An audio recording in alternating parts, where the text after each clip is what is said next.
arrogance, fraud, and a stunning downfall. Watch how one man's wealth and ego couldn't save him from justice. The courtroom buzzed with whispers, the hum of anticipation crackling like static electricity. People packed into the benches, shoulder to shoulder, their eyes flicking to the defendant's table. Each murmur carried rumors and speculation, growing more scandalous with every retelling. Then, he walked in, tall and broad-shouldered, dressed in a charcoal gray designer suit. Daniel Steele entered with the swagger of a man who believed himself untouchable. His slicked-back hair gleamed under the fluorescent lights, and he smirked at the crowd as though the room had gathered to admire him, not judge him. Steele, a name splashed across headlines for weeks, looked more like the star of the show than a defendant accused of defrauding countless families. But Steele's entrance wasn't what silenced the room. It was what happened when Judge Naomi Carter stepped into the courtroom. Dressed in a black robe, Judge Carter moved with an air of quiet authority.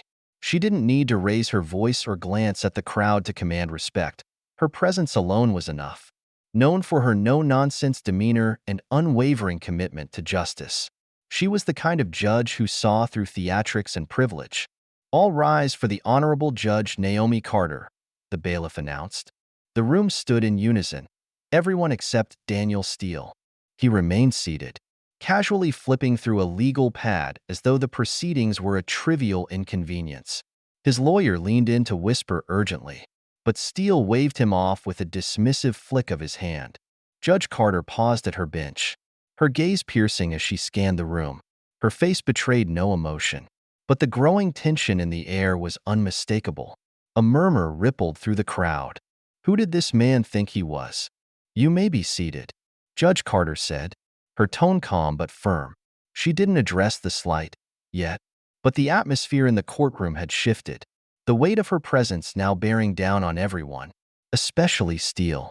This was just the beginning. Daniel Steele wasn't just wealthy, he was extravagantly rich, the kind of rich that made headlines. He owned luxury yachts, sprawling mansions on both coasts, private jets, and hosted parties that rivaled celebrity galas. His company, Steele Enterprises, was once hailed as a beacon of financial innovation, but behind the glitz lay a web of lies. Steele's empire was built on deception. He had promised struggling families and small business owners a chance to secure their futures, convincing them to pour their life savings into fraudulent investments, retirement funds, college savings. Even entire inheritances vanished overnight. The fallout was catastrophic. Families lost their homes. Parents struggled to feed their children, and elderly couples faced the bleak reality of living their golden years in poverty. For Daniel Steele, it was all just business. When investigators finally unraveled his schemes, the evidence was damning: falsified documents, offshore accounts, and testimony from whistleblowers who painted a chilling picture of calculated greed.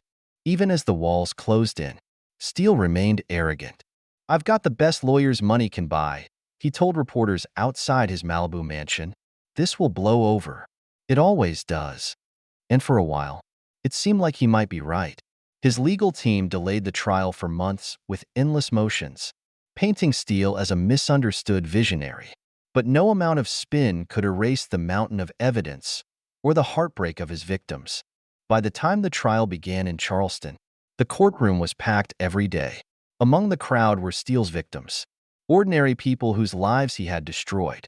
Angela Ruiz, a widowed mother of 3, sat in the front row.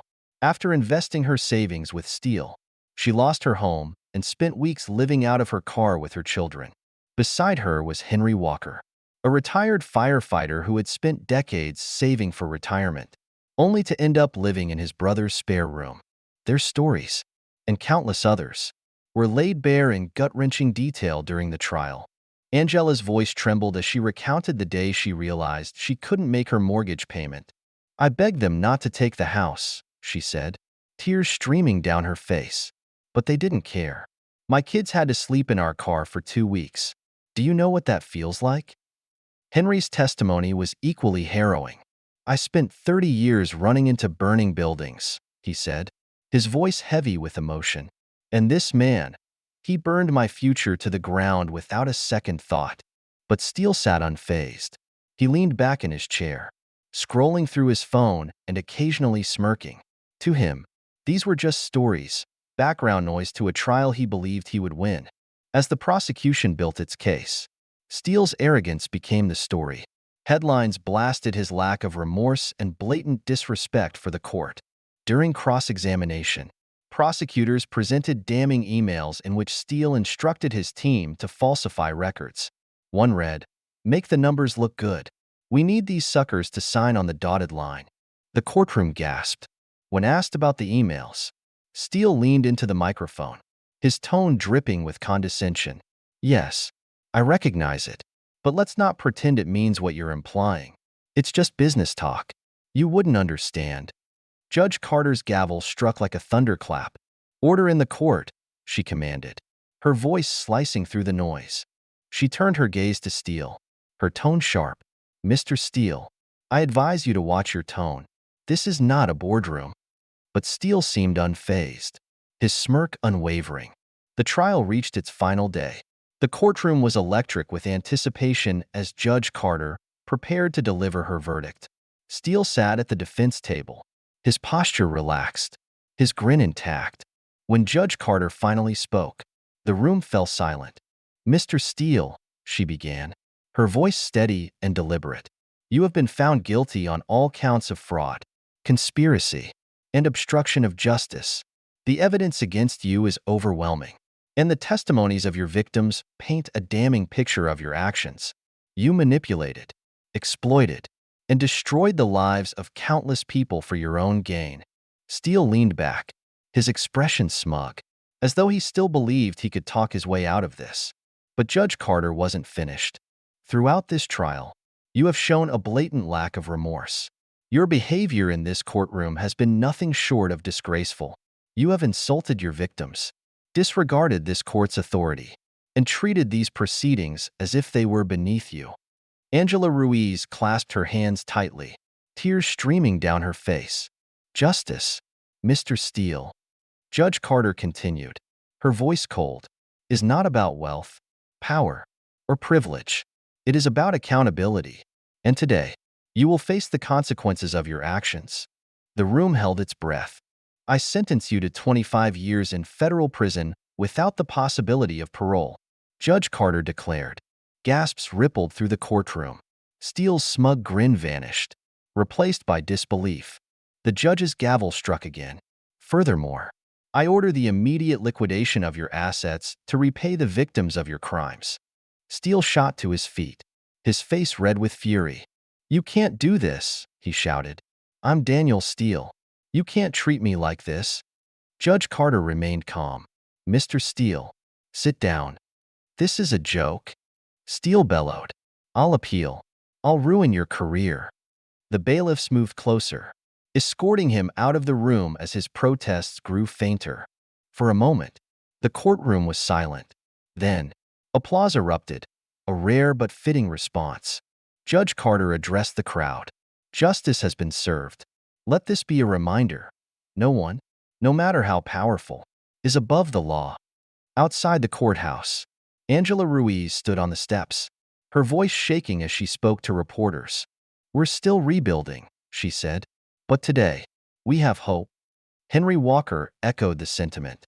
"It's not just about the sentence," he said. "It's about the message. People like him aren't untouchable." Weeks later, Judge Carter sat in her chambers, reflecting on the case.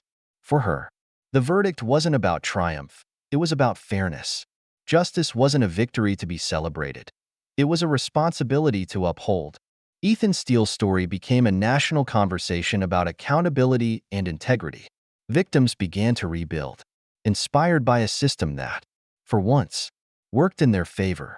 And for Angela Ruiz's daughter, Sophia, it was a lesson in resilience. In a letter to Judge Carter, she wrote, "Thank you for standing up for my family. You didn't just give us justice, you gave us a second chance." This story reminds us that justice is not just the responsibility of the courts. It's a fight we must all uphold in our daily lives. If this story moved you, reflect on what accountability means to you and how you can contribute to a fairer world. Don't forget to like, share, and subscribe for more stories that inspire courage and integrity.